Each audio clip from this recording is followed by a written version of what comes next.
Sallu ala Nabi Muhammad. Takbir.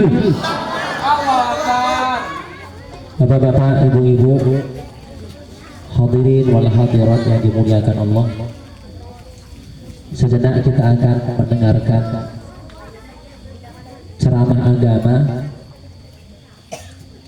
yang akan dibawakan oleh Ustadz muda kita. Sebelum Ustadz muda kita akan menyampaikan ceramah, boleh saya membawakan sebuah pantun? Boleh? Ini tomat bukan sembarang tomat. Lupa.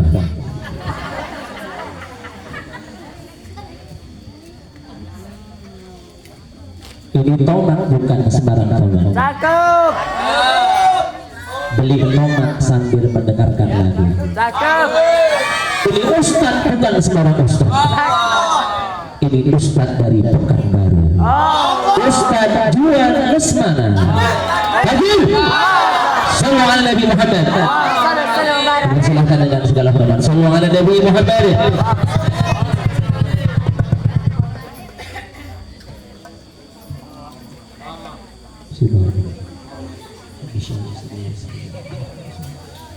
Assalamualaikum warahmatullahi wabarakatuh. Nampaknya kurang semangat. Perlu dikasih pantun biar semangat. Jalan-jalan ke kota Baghdad, Cakep. pulang-pulang membeli tomat. Cakep. Jikalau hadirin umat Nabi Muhammad, maka jawab salam saya dengan kuat dan semangat. Assalamualaikum warahmatullahi wabarakatuh. Waalaikumsalam warahmatullahi wabarakatuh. Innal hamdalillah nahmaduhu wa nasta'inuhu wa nastaghfiruh wa na'udzu billahi min syururi anfusina wa min sayyiati a'malina. May yahdihillahu fala mudhillalah wa may yudlil fala hadiyalah. Asyhadu an la ilaha illallah wa asyhadu anna Muhammadan 'abduhu wa rasuluh. Allahumma shalli ala sayyidina Muhammadin wa ala alihi wa sahbihi ajma'in. Amma ba'd. Maqala Allah Ta'ala fil Qur'anil Karim, a'udzu billahi minasy syaithanir rajim. Bismillahirrahmanirrahim. Wa ma khalaqatul jinna wal insa illa liya'budun. Shadaqallahul 'adzim. Wa balagha rasuluhun nabiyul karim wa nahnu 'ala dzalika minasy syahidin wasyakirin walhamdulillahi rabbil alamin. Yang sama-sama kita muliakan Mudirul Ma'had Pondok Pesantren Miftahul Huda, Tahfiz dan Alim, yakni Al-Ustadz Muhammad Helmi. Mudah-mudahan beliau dan keluarga beliau disehatkan, dipanjangkan umurnya dan diberkahkan, dan dijadikan anak-anak beliau soleh dan soleha. Amin amin ya rabbal alamin.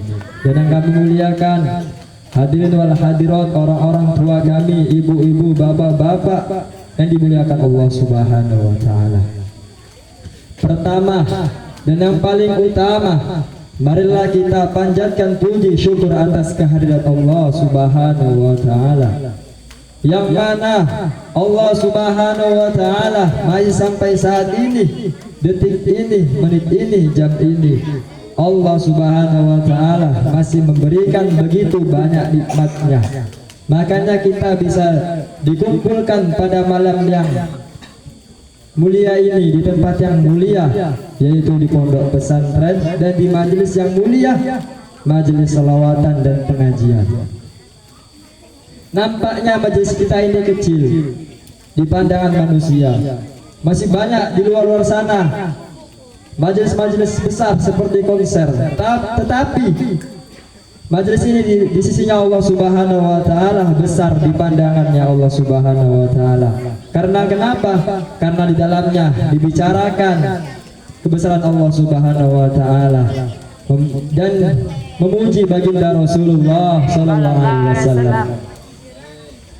Salawat dan salam marilah kita hadiahkan kepada keharibaan junjungan alam, Nabi yang mulia, Nabi yang agung, Nabi yang namanya digandeng dengan namanya Allah Subhanahu wa taala, yakni baginda Rasulullah sallallahu alaihi wasallam, dengan mengucapkan Allahumma sholli wa sallim wa barik alaihi. Mudah-mudahan kita memperbanyak selawat kepada beliau, menghidupkan sunnah-sunnah beliau, mengikut tunjuk ajaran beliau. Kita termasuk umatnya yang mendapatkan syafaatnya di yaumil mahsyar kelak. Amin amin ya rabbal alamin.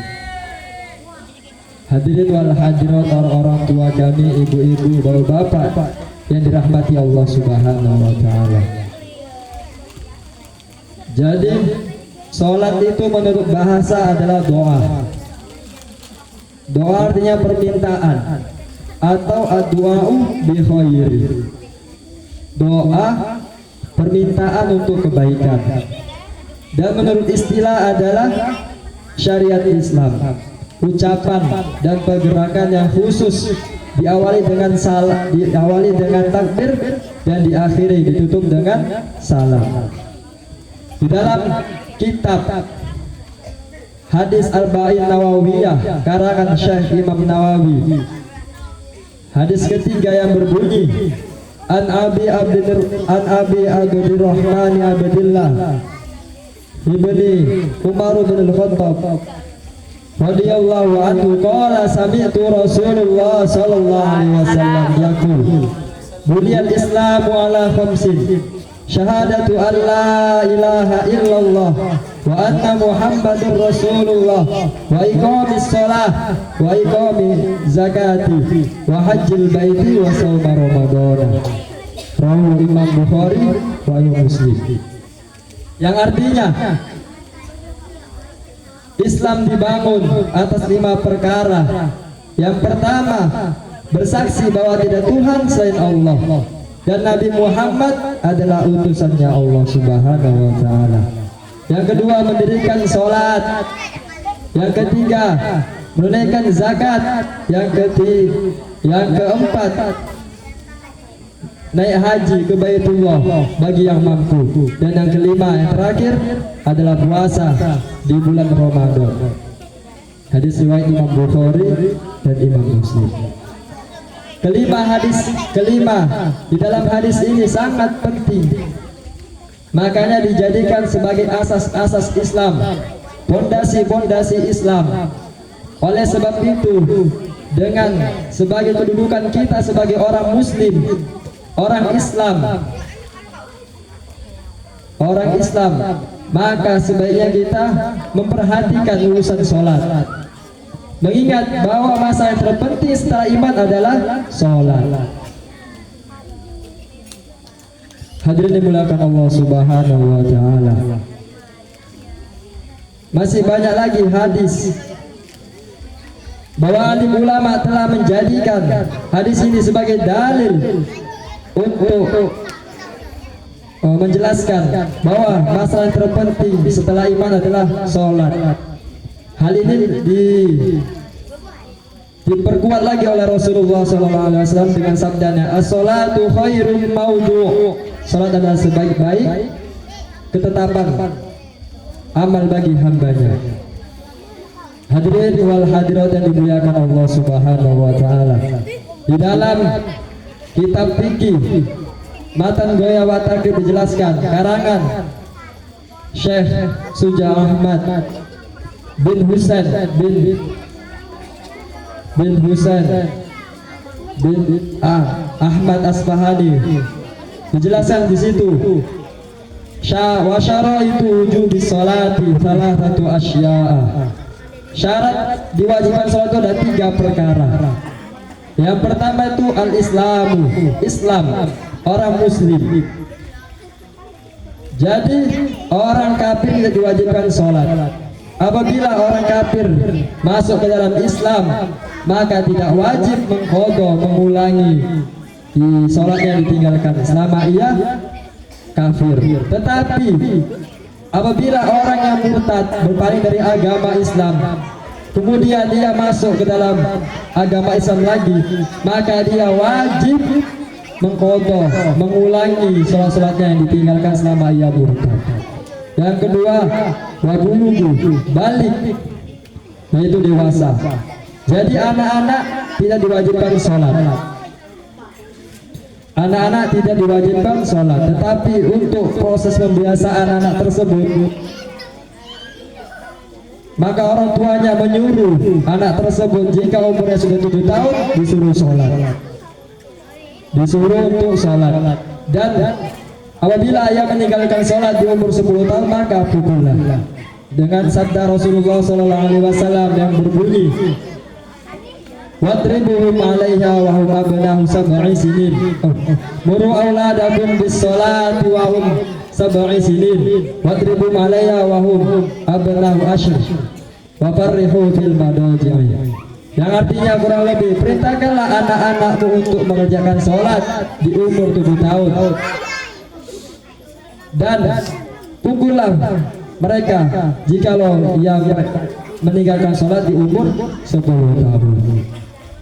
Dan yang ketiga adalah wal aqlu, berakal, berakal yang tidak hilang akalnya. Jadi yang hilang akalnya itu adalah orang gila. Orang gila ini tidak diwajibkan sholat, hanya orang yang berakal aja.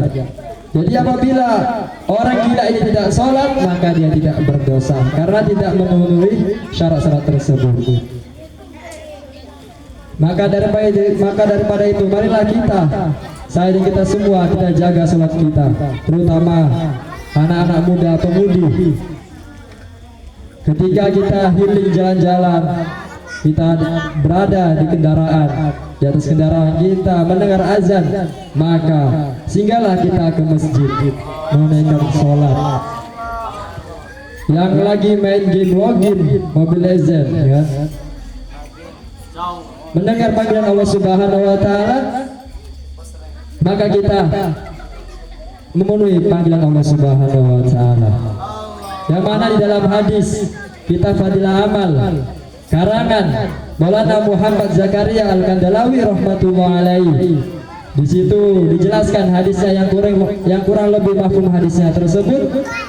Rasulullah sallallahu alaihi wasallam bersabda, Allah Subhanahu wa Ta'ala berfirman, aku telah mewajibkan kepada umatku sholat 5 waktu, dan aku berjanji dengan diriku bahwa barang siapa yang menjaga sholatnya tepat pada waktunya, maka ia akan kumasukkan ke dalam surga dengan jaminanku. Dan barang siapa yang tidak menjaga sholatnya, maka tidak ada jaminan. Hadirin dimuliakan Allah Subhanahu wa Ta'ala, dalam firman Allah Subhanahu wa Ta'ala berfirman yang berbunyi, Bismillahirrahmanirrahim, wa ma khalaqatul jinna wal insa illa liya'budun, dan tidak kuciptakan manusia dan jin hanya untuk beribadah kepadaku. Jadi Allah Subhanahu wa Ta'ala ciptakan kita manusia ini hanya untuk beribadah kepada Allah Subhanahu wa Ta'ala. Sampai kapan? Sampai kita mati, sampai kita menghadap Allah Subhanahu wa Ta'ala. Setelah itu kita nggak bisa beramal lagi, maka kita tidak bisa sholat lagi, tidak bisa zakat lagi, terputus seluruh amalan kita. Ada 3 amalan yang tidak terputus ketika kita meninggal dunia. Yang pertama itu adalah sedekah jariah. Sedekah jariah. Ketika ia hidup, banyak-banyak sedekah jariah. Dia berimpak ke masjid, berimpak ke madrasah, ke pondok pesantren, dan kemudian dia meninggal dunia, maka dia akan mendapatkan pahala jariah walaupun dia sudah meninggal. Yang kedua adalah ilmu yang bermanfaat. Yang kedua, ilmu yang bermanfaat, dan kita mempunyai ilmu, kita ajarkan kepada murid kita mengajarkannya kepada muridnya, sampai seterusnya. Apabila kita meninggal dunia, maka kita akan mendapatkan pahala jariah selagi murid-murid kita itu mengamalkan ilmunya dan disampaikan kepada orang lain. Dan yang ketiga adalah doa anak yang soleh dan soleha. Jadi doa anak yang soleh dan solehanya adalah mustajab tanpa hijab doanya. Begitu juga doa ibu kepada anaknya. Makanya daripada itu, apabila ada anak-anak kita yang mondok, maka kita doakan dia biar betah di pondok. Kita banyak beramal, kita hadiahkan kepada dia biar dia betah di pondok, biar jadi orang-orang yang soleh. Amin amin ya rabbal alamin. Mungkin hanya ini yang bisa saya sampaikan. Yang benarnya dari Allah Subhanahu wa taala dan yang salah dari kebodohan saya sendiri. Wabillahi taufiq wal hidayah. Wassalamualaikum warahmatullahi wabarakatuh. Waalaikumsalam warahmatullahi wabarakatuh. Sallu ala Nabi Muhammad. Dengarkan Bapak Ibu, tausiah agama yang ini akan dibawakan oleh Ustadz kita yang datang jauh-jauh dari kota Stabat. Beliau ini pimpinan pondok pesantren Darul Mustafa. Kita doakan mudah-mudahan pesantrennya berkembang, ilmunya bermanfaat kepada umat. Amin ya rabbal. Dipanggilkan kepada Al-Ustadz Muhammad Iqbal Anggara. Wa'alaika falyatafaddal masyhur. Sallu ala Nabi Muhammad. Takbir.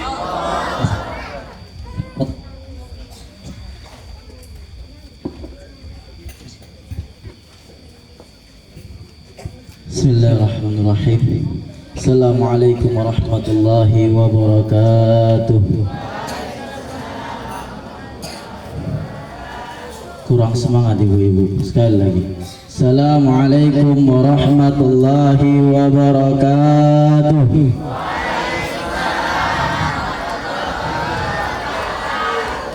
Bu, udah makan? Betul? Pakai apa? Oh, syukur ya Bu ya. Bismillah walhamdulillah wala hawla wala quwata illa billah. Asyhadu an la ilaha illallah iyyahu na'budu wa iyyahu nasta'in wa asyhadu anna Muhammadan abduhu wa rasuluh alladzi la nabiyya ba'dah. Allahumma salli ala sayyidina Muhammadin wa ala alihi wa sahbihi wa zuriyatihi wa ahli baitihi ajma'in, amma ba'du. Alhamdulillah, bapak-bapak, ibu-ibu, yang pertama-tama hendaklah yang kita muliakan Tuan Guru kita, pimpinan pesantren, Mudirul Mahad, Darul Miftahul Huda. Semoga beliau berserta keluarga senantiasa Allah sehatkan selalu. Amin. Allah beri lapangkan rezeki beliau dan menjadikan anak-anak beliau menjadi anak yang soleh dan solehah.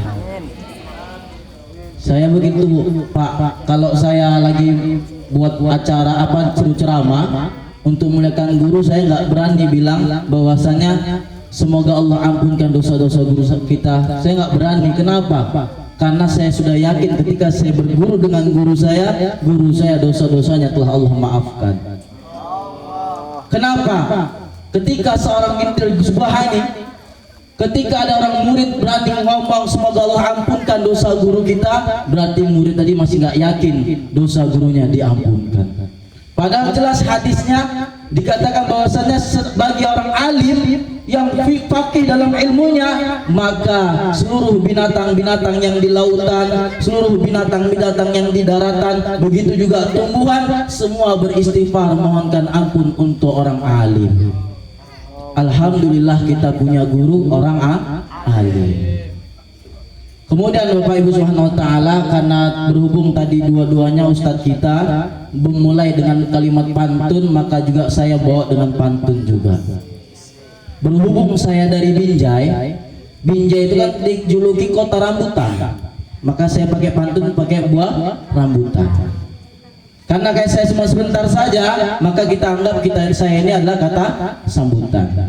Bismillahirrahmanirrahim. Pepatah Binjai katakan, banyak buah rambutan enggak bagus dimakan ikan gabus. Sedikit rambutan lebih baik dimakan ikan mujair. Sebanyaknya kata sambutan juga enggak bagus. Lebih baik sedikit kata sambutan langsung cair. Itu aja nih Bu ya. Alhamdulillah Bapak Ibu Subhanahu wa taala, hendaklah kita selalu bersyukur atas segala nikmat yang Allah berikan kepada kita. Semoga dengan selalu mengucap alhamdulillah, baik nikmat yang besar maupun nikmat kecil, baik nikmat yang sedikit maupun yang banyak, kita syukuri dengan kalimat alhamdulillah. Kita berharap nanti di yaumil mahsyar nanti kita termasuk golongan orang-orang yang selalu bersyukur. Amin amin ya rabbal alamin. Bismillahirrahmanirrahim. Dalam Al-Quran Allah berfirman, la in syakartum la azidannakum. Barang siapa yang bersyukur atas nikmatku, pasti aku tambah. Jadi syukuri Pak, Bu. Apapun yang Allah kasih syukuri aja dulu. Suami jelek syukuri. Ya. Cuman ini ada satu Pak, khusus untuk Bapak ini amalan. Nah, apa itu? Mensyukuri dapat istri yang kayak gini. Kenapa? Ketika Bapak bersyukur, maka akan Allah tambah. Insya Allah dapat 2 istri yang ini. Gak ada istri saya, dari sana dia aman. Selawat kepada baginda Rasulullah Sallallahu Alaihi Wasallam. Semoga dengan selawat kepada beliau kita mendapatkan syafaat beliau di yaumil akhir kelak. Amin amin ya rabbal ya rabbal. Masya Allah Bapak Ibu Subhanahu wa taala, selawat ini adalah amalan yang begitu dahsyat. Selawat ini adalah amalan yang begitu hebatnya, pahala Allah kasih. Man shalla alayya wahidan sallallahu alaihi ashran. Barang siapa yang selawat kepada Nabi, kata Nabi, barang siapa yang selawat kepadamu sekali saja, Allah balas 10 kali. Bu, kata ulama kita, satu selawat Allah itu kalau dikasih sama kita, pahalanya lebih besar daripada seluruh amalan manusia dari zaman Nabi Adam sampai nanti yaumil akhir kelak. Dibandingkan sama seluruh amalan, maka satu selawat Allah lebih besar untuk kita daripada seluruh amalan. Kok gitu? Nggak mungkin lah bisa dibandingkan amalan Sang Khalik dengan makhluk. Ya. Gak mungkin bisa membandingkan amalan Sang Khalik dengan makhluk. Sudah tentu ketika amalan Allah lebih dahsyat daripada seluruh makhluk-makhluknya. Kemudian Bapak Ibu Subhanahu wa taala, alhamdulillah kami dan sama istri kemari itu dari jam 12. Saya dari Medan, dari Kebinji. Kenal Kebinji? Nah, nanti kalau Kebinji datang ke sana, saya kasih rambutan insyaallah. Nah, berdatangnya saya di sini bukan tiba-tiba, Bu. Alhamdulillah dalam sebulan ini saya bermimpi. Dalam mimpi saya itu bersama saya belajar sama beliau, nanti jalan-jalan sama beliau. Udah 3 kali saya berasa kayaknya mesti kesana nih. Tapi karena masih sibuk, nggak ada juga kawan yang mau ngawani kemari, maka saya nggak kemari juga. Sampailah 3 hari yang lalu, mimpi yang kelima, baru beliau katakan, sombong kali Bal, nggak mau main-main lagi Bal. Begitu saya terbangun, saya tingkatkan, mesti saya kemari. Nah inilah saya kemari, sebab demikian beliau katakan saya sombong, Bu, dalam mimpi ya. Loh itu kan mimpi, Bu. Kalau mimpi sama orang soleh biasanya itu kenyataan. Ya, kalau dalam mimpi sama orang soleh biasanya kenyataan. Beda ya, kakak-kakak, anak-anak gadis mimpi. Ustaz, aku mimpi sama Ustaz Helmi, cuman apa nih kan dia konsennya? Bukan, nggak kayak gitu. Kemudian Bapak-bapak Ibu Subhanahu wa taala, di malam ini karena beliau nggak ada ngasih tahu sama saya suruh ceramah, maka kita hanya bisa menyampaikan sedikit saja Bapak Ibu. Ya ini tentang majelis ini Pak Bu. Majelis itu adalah majelis ilmu, ini adalah majelis yang sangat Allah sukai dan baginda Rasul cintai. Orang-orang yang tadinya ketika di rumah sudah membawa sebukit dosa, mungkin sebanyak buih laut, sebanyak buih lautan, dia datang ke majelis, insya Allah langsung Allah ampuni dosa-dosanya. Insya Allah ketika kita berdiri nanti selesai dari majelis, dosa-dosa kita Allah ampunkan, amin ya rabbal alamin. Diceritakan dalam hadis ketika baginda Rasulullah ceramah mengajarkan ilmu dengan para sahabat, tiba-tiba datang pemuda. Pemuda tadi membawa dosa yang banyak, maka memerah wajah Nabi. Begitu selesai majelis, dia keluar tersenyum Nabi. Maka sahabat bertanya, ya Rasulullah, hari ini kami melihat ketika pemuda tadi masuk wajahmu merah seakan-akan marah ya Rasulullah. Kok begitu keluar kok tersenyum ya Rasulullah, ada apa yang terjadi? Maka kata Rasulullah, pemuda tadi datang ke majelis ini membawa dosa yang begitu banyak, tapi karena berkahnya majelis Allah ampunkan dosa dia bangkit dari majelis terampuni semua dosa-dosanya, dan aku pun tersenyum. Maka Bapak Ibu subhanahu wa ta'ala, semales-malesnya kita Bu, bahkan saya sering dalam majelis-majelis saya katakan, Bu, bilang sama suami Bu, Bang, dalam seminggu tuh ada 7 hari loh Bang. Dalam 7 hari itu Bang, 6 hari terserah kau Bang, mau kau buat apa, mau kau suruh apa, ku ikuti Bang, mau kau apapun kau minta ku kasih Bang, tapi tolong Bang, 1 malam tuh aja Bang, aku mau majelisan. Boleh Bang ya, tapi goda dulu lah Bu, pakai baju dinas. Anak kecil ketawa, apa baju dinas tuh? Hah? Pak, gitu juga Pak, bilang sama istri-istri Bapak, Dek, dalam seminggu ada 7 hari Dek, 6 hari terserah kau mau minta apa sama aku Dek, mau jalan-jalan ayo, tapi ingat Dek, 1 hari aja kau minta Dek, aku mau hadir dalam majelis supaya dosa-dosaku Allah ampunkan, amin ya rabbal alamin. Siapa? Sanggup Pak? Sanggup? Tapi jangan pula menganggap remeh dosa. Ini salahnya kita bingung Pak. Ketika kita menciptakan rahmat Allah, banyak orang salah mempelintirkan itu. Ketika kita menciptakan rahmat Allah, kalau Bapak Ibu lihat hadis-hadis tentang rahmat Allah, demi Allah Pak, tidak akan ada satupun umat Nabi Muhammad yang masuk dalam neraka. Diceburi dulu pun nggak ada. Ketika nengok rahmat Allah, dulu waktu di Al-Munjiri ada Ustadz Iman pernah menyampaikan dalam kitab Tangkihul Qaul, di situ disebutkan ada seorang pemuda ahli maksiat, dia buat dosa, hari-hari buat dosa, begitu mati masuk neraka. Komen dia, ya Allah, dulu waktu di dunia aku pernah dengar hadis Nabi, sesungguhnya kau itu tergantung prasangka hambamu. Aku tahu hai Allah, aku ahli maksiat, aku tahu aku pendosa Allah, tapi aku pernah dengar bahwasanya prasangkamu kau itu tergantung dengan prasangka hambamu, dan aku selalu sangka baik walaupun aku ahli maksiat, tapi aku sangka baik kau pasti ngampuni dosaku. Kenapa nggak kau ampuni aku?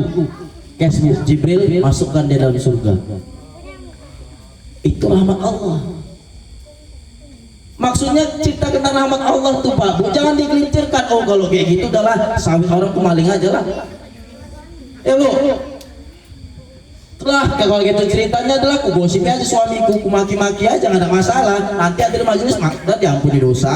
Yang penting aku sangka baik sama Allah diampuni. Bukan. Ingat Pak Bu, orang yang sangka, yang suka meremehkan dosa rata-rata, nggak semua, rata-rata mati tidak membawa iman. Ya Bu, kalau udah nggak bawa iman maka selama-lamanya dalam neraka. Maka Bapak Ibu Subhanahu wa taala, insyaallah semangat kita hadir dalam majelis, selalu kita taat sama guru-guru kita ngabdi sama guru. Alhamdulillah Bapak Ibu, memang dan dulu Pak, waktu saya mondok pun waktu udah kelas 4, saya selalu pernah berpikir gitu. Ngomong kami yang kawan-kawan kami, alhamdulillah guru kita Pak, Bu, di Al-Munjiri, guru-guru yang paling kami suka ya beliau. Di antara semua guru-guru, beliaulah kami sukai. Cara ngajar beliau memudahkan memahami kami itu gampang. Maka semua santri Al-Munjiri rata-rata suka sama beliau. Maka kalau lebaran rata-rata lebih ramai datang kemari. Nah, beliau ini kita lihat Pak Bu, dalam keseharian beliau, tawaduan beliau, ilmu beliau pun kita akui. Cuman pernah saya di toko juga Bu, ya Bu, ada ngisi wirid di Amparan Perak.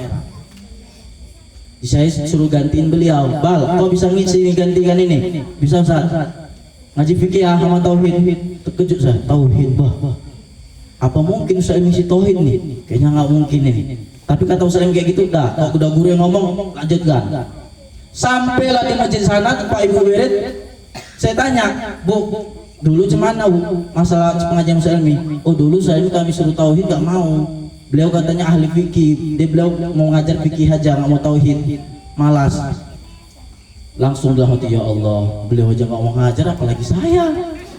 Tauhid itu payah Bu, sekali sikit aja kita gelincir, udah murtad nanti. Ngeri tauhid itu. Bahkan saya waktu mondok, kalau belajar tauhid, udahlah, yang penting Allahnya itu selesai. Udah, apa cerita pokoknya Allah lah itu. Yang buat kita jelek, yang buat kita miskin, udah Allah, selesai. Ngusap dan kali kasih tauhid itu. Tapi karena beliau nyuruh demikian, tapi alhamdulillah juga Bu, kalau nggak ada tauhid saya sebulan cuma ngisi sekali. Karena ada tauhid jadi sebulan 2 kali, alhamdulillah juga dapat duit lagi. Jadi saya berpikir karena guru saya yang nyuruh, dan saya yakin guru saya ini nggak sembarangan kalau udah nyuruh. Saya sanggupi, maka saya belajar lagi, alhamdulillah sekarang ilmu tauhid gampang rupanya. Itulah kalau kita taat sama guru, ikut sama guru, insya Allah dipermudahkan oleh Allah semua. Gitu juga santri-santri, walaupun kalian nggak sanggup disuruh sama guru, lakukan aja, jangan bilang Ustaz aku nggak sanggup, jangan, lakukan dulu. Rata-rata demikian Bu, dulunya nggak bisa karena disuruh guru jadi bisa. Dulu saya waktu di rumah nggak pernah kerja bangunan, nggak pandai. Waktu di Al-Munjiri suruh kerja bangunan, kerja sana. Sekarang alhamdulillah saya bisa master sendiri Bu. Di rumah, di pondok saya bisa master sendiri saya. Sebab apa? Ya guru yang nyuruh. Maka ketika disuruh guru, ikuti aja. Dan kita harus junjung guru-guru kita. Dan alhamdulillah dulu waktu mondok kelas 4 gitu Bu, kami selalu musyawarah ngomong-ngomong sama kawan, kenapa ya sekelas usaha nggak mau buat pondok? Padahal beliau ini ilmunya mumpuni nih, ketawaduannya, kesolehannya. Kalau nengok perempuan Bu kayak ibu, cuy. Istri gue lebih cantik pada ibu, itunya maksudnya. Ibu udah ompong, udah tua, mungkin. Maka Allah Subhanahu wa taala alhamdulillah, semangat Bapak Ibu, kita belajar sama beliau, kita duduk sama beliau. Kalau ada rezeki, ada pesta-pesta, tolong Bapak Ibu undang beliau. Ini aneh, sudah sering ngaji, jaga sholat, pesta kuda lumping. Saya sama istri saya Bu, nikah, itu kami nggak berapa lama langsung nikah, langsung ngundang selawatan Bu. Alhamdulillah guru-guru kami pun yang mulia-mulia hadir. Itu pun dalam rumah tangga ada masalah. Cemana lagi kalau yang diundang jin, iblis diundang, cemana lagi coba? Kan aneh kan? Jadi jangan undang kuda lumping lagi dah. Kemudian jangan pula lagi undang kibet bongkar, ya Allah. Kadang saya bingung, ini pengantinnya apa nggak cemburu nengok suaminya nengok perempuan telanjang gitu? Kok tawa ada di sini? Ada. Oh gawat dan Bu. Bapak Ibu Subhanahu wa taala, maka dekat selalu sama guru-guru kita. Setiap ada acara ibu-ibu panggil guru kita supaya berkah acara itu. Maka dalam hadis dikatakan, wahai Jibril, selamatkan hambaku. Jibril tanya sama dia, pernah nggak waktu di dunia dia pernah makan sama orang alim? Pernah nggak dia makan sama orang berilmu, sama ulama, kiai? Kalau pernah Jibril, masukkan dia dalam surga. Sebab makan sama orang soleh. Ustadz, saya ada hajatan mau sunatan Ustadz, datanglah Ustadz, kasih makan, kasih amplopnya. Makanya ibu tengok saya udah buncit nih, buah hati sini supaya dia makan terus. Demikian Bapak Subhanahu wa taala, kita mesti dekat sama orang soleh. Amal kita nih kurang, ya, amal kita nih kurang. Alhamdulillah sebab beliaulah kami sekarang kenal siapa Tuhan kami. Alhamdulillah sebab beliaulah kami paham siapa Nabi kami. Kami kenal siapa Rasul kami. Kami paham bagaimana kami berbakti kepada ibu bapak kami. Kami tahu apa saja hal yang haram dan makruh dan mubah dan yang boleh, itu kami paham sebab guru-guru kami Bapak Ibu Subhanahu wa taala. Maka celaka saya bilang kalau ada di antara Bapak Ibu yang lari dari majelis ini. Bukan maksudnya oh majelis lain enggak bagus, bukan. Kok udah ada yang bagus kenapa pindah yang lain loh, itu maksud saya. Kok udah jelas gurunya ngapain pindah sama yang lain loh. Kalau ibu nggak percaya datang ibu ke Al-Munjiri, bagaimana beliau ini mengajar kami, bagaimana ciri-ciri usaha ilmu ini, pasti semua Al-Munjiri mengakui beliau. Itu pun masih ada mama yang ngaji, anaknya nggak disuruh mondok, anaknya nggak disuruh ngaji Pak Usaha itu gimana coba lah Bu?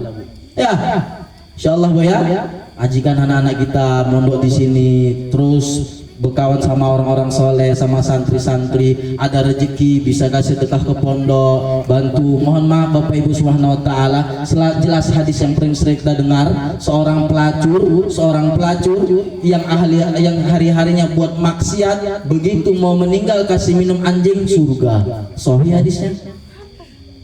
Ngasih minum anjing. Oh, anjing. Ibu-ibu. Anjing, bapak-bapak, itu pun dikasih minum masuk surga. Cemana kalau ibu-ibu ngasih minum santri, belajar Quran, belajar kitab hari-harinya. Bukan ibu anjing, bukan maksudnya anjing, lo anjing, ngerti kan? Ustadz ini bahasanya kasar kali, saya orang Medan Bu. Paham ya? Saya orang Medan. Orang Medan itu mulutnya aja kasar, tapi hatinya Masya Allah. Macam duren Bu, durinya tuh depan luarnya itu kan kasar itu, tapi begitu ibu buka, wah, lembutnya, manisnya, itu saya. Kok busuk, duren bagus ini.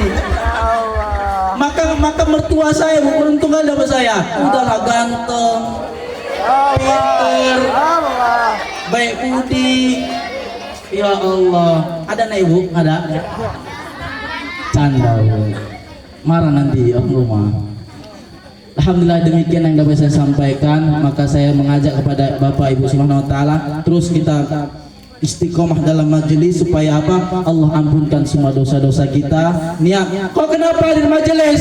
Iya, yang ku tahu pokoknya ada dalam majelis diampun dosa udah. Kok paham dalam majelis? Enggak paham sih. Memang kalau aku belajar udah nggak sanggup lagi, nggak paham apa yang dibilang. Tapi aku dengar hadis, udah duduk aja diampuni dosa-dosaku, udah selesai. Yang ku mau dosaku diampuni udah. Yang aku mau ketika nanti di masyar, begitu dihisab, aku ikut hisab rombongan Ustadz Helmi, orang-orang soleh, para habis Quran, orang-orang alim, udah itu aja yang aku mau. Paham Bu?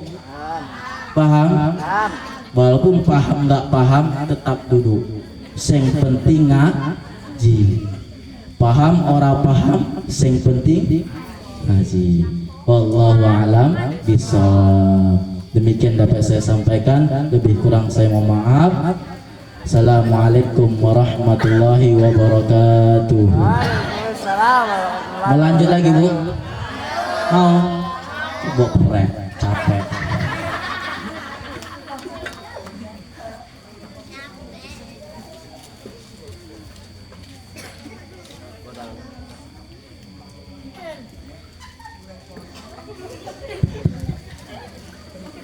Tepuk tangan ya Bapak Ibu.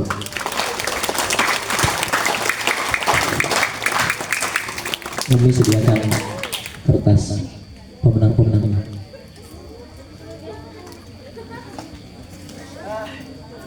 Bapak Ibu yang dimuliakan Allah.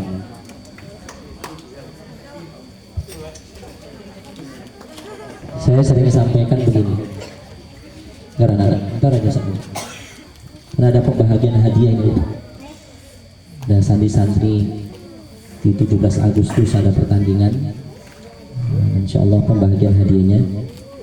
Ya anak bentar ya. Saya sering sampaikan kepada para santri-santri begini, Bu.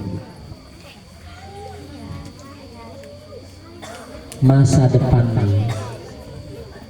para santri-santri ini, para anak-anak ustadz semua yang ngaji-ngaji tahfiz, masa depanmu itu penentuannya sekarang. 5, 10, 15 tahun ke depan penentuannya sekarang. Kalau mau jadi orang hebat, mau jadi hafiz Quran, jadi ulama, jadi ustadz kondang, sekarang. Mohon maaf Bapak Ibu, kadang-kadang ada sebagian orang tua ini, alah cicili ayo engko ayo alah engko iso. Enggak, memang dalam agama orang-orang tua kami, pendidikan agama itu semenjak dari kecil. Apa itu lagunya? Apa anak itu? Belajar di waktu kecil bagai mengukir di atas batu. Belajar sesudah dewasa bagai mengukir di atas air. Ya, ya. Nah, Bapak Ibu,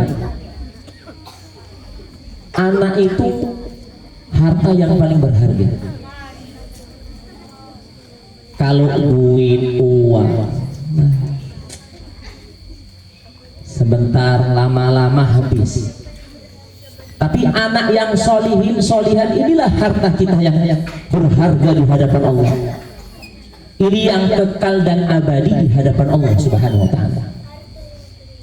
Ini Ustadz Iqbal dulu, para santri-santri ya, kayak antum masuk nggak ngerti apa-apa, belajar Quran, belajar kitab. Tapi begitu, berakit-rakit ke hulu, berenang-renang ke tepian, bersakit-sakit dahulu, bersenang-senang kemudian. Maka saya wasiatkan Bapak Ibu, kalau ada anak kita 4-5, semuanya jadikan hafiz surah, semuanya jadikan ulama kalau bisa. Kalaupun nggak bisa, anak cucu kita minimal 1. Pilih Bu, Pak, 1 anak atau cucu kita, masukkan pondok, jadikan hafiz Quran, jadikan ulama. Ini yang nolong kita nanti di akhirat.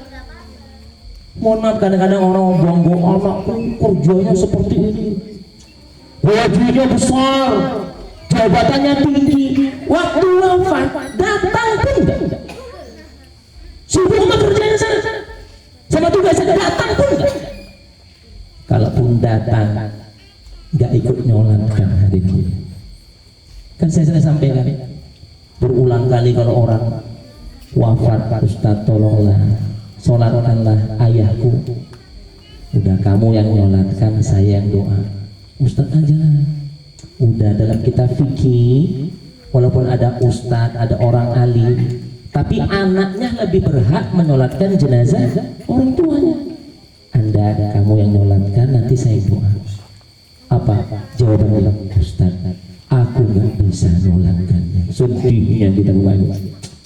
Di saat-saat terakhir kita hidup di dunia, terakhir kita di dunia ini, dan tidak ada satu kebanggaan orang tua kecuali ketika ia wafat anaknya yang nyolatkan, anaknya yang jadi imam, tapi anaknya nggak bisa nyolatkannya.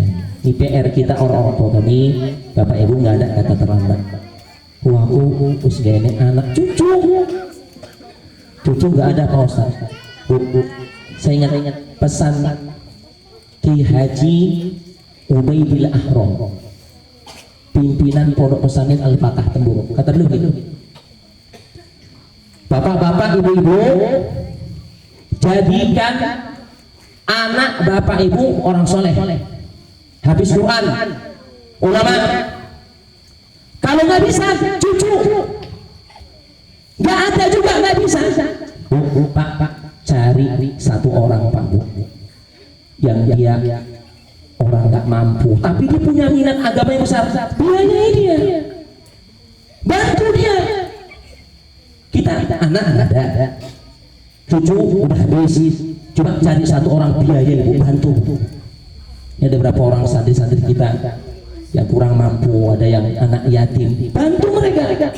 Ini Ustaz, saya bantu ini untuk santri. Nanti kalau mereka jadi hafiz Quran, jadi ulama, ngalir pahala sama Bapak Ibu. Sallallahu alaihi Muhammad. Allahumma shalli wa barik alaih.